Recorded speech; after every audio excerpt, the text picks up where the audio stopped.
I'm Kerry, the writer behind When the Past Still Breathes on Substack. I write about psychology, lived experience, spirituality, and the stories we carry with us.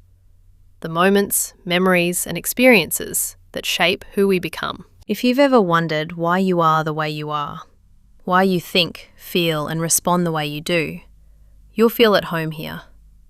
Through When the Past Still Breathes, and now through this podcast, we'll explore the hidden threads that connect our past and present, and the stories that continue to live within us. Today's episode is inspired by my piece, The Heart Knows. This is a reflection on the quiet wisdom we carry within us, the part of ourselves that often understands something before our minds can fully explain it. In a world that encourages us to analyse, plan, and search for certainty, there are moments when we simply know. A feeling, an intuition, a recognition, or a quiet inner voice that guides us. In this episode, we'll explore what it means to listen to that deeper knowing, how our experiences shape our inner wisdom, and why sometimes the heart understands what the mind is still trying to figure out. The heart wants what the heart wants. I believe that if something is genuinely placed within your heart, it is meant for you in some way. Not always in the form you imagined, not always in the timing you demanded. But the deepest desires of the soul are not random.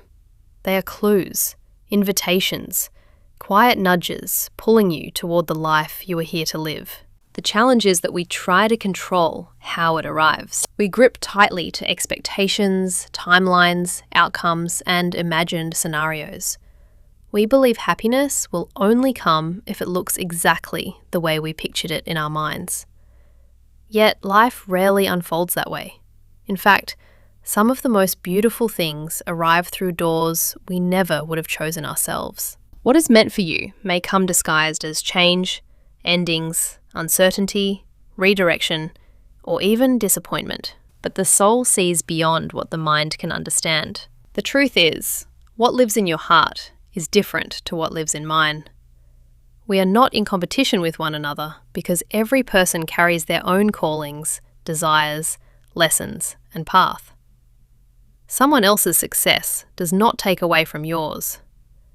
Someone else's gifts do not diminish your own. There is enough room for all of us to become who we were created to be. The heart does not scream over the noise of the world. It whispers. Its messages are soft, subtle, and easy to miss when the mind is overcrowded with overthinking, looping thoughts, fear, comparison, regret, or constant focus on what is not working. When we live trapped in the past or consumed by unhappiness, it becomes almost impossible to hear ourselves clearly. The mind creates noise. The heart speaks truth. Sometimes the greatest thing we can do is become still enough to listen, not to the fears, not to the opinions of others, not to the pressure of who we think we should be, but to the quiet knowing within ourselves. Your heart already knows what matters to you. It already knows what feels aligned. It already knows what brings you alive. The question is whether you are creating enough space to hear it. Perhaps this season is not about forcing answers or chasing outcomes. Perhaps it is simply about trusting the whispers enough to follow them, one step at a time. Because what is truly meant for you will not require you to betray yourself to receive it. And maybe that is the real work of healing and becoming ourselves. Learning to quiet the noise long enough to hear the truth that has been within us all along. A gentle reflection for you today. What is your heart quietly trying to tell you that your mind keeps talking over? Perhaps take a moment to sit with that question. Sometimes the answers we are looking for are not found by searching harder, but by becoming still enough to listen. Thank you for joining me for this episode of When the Past Still Breathes. I hope these reflections have offered you a moment of connection, curiosity, and insight. If you'd like to read more of my writing, you can find me on Substack at When the Past Still Breathes. Until next time, take care of your story and listen closely to what it has to say.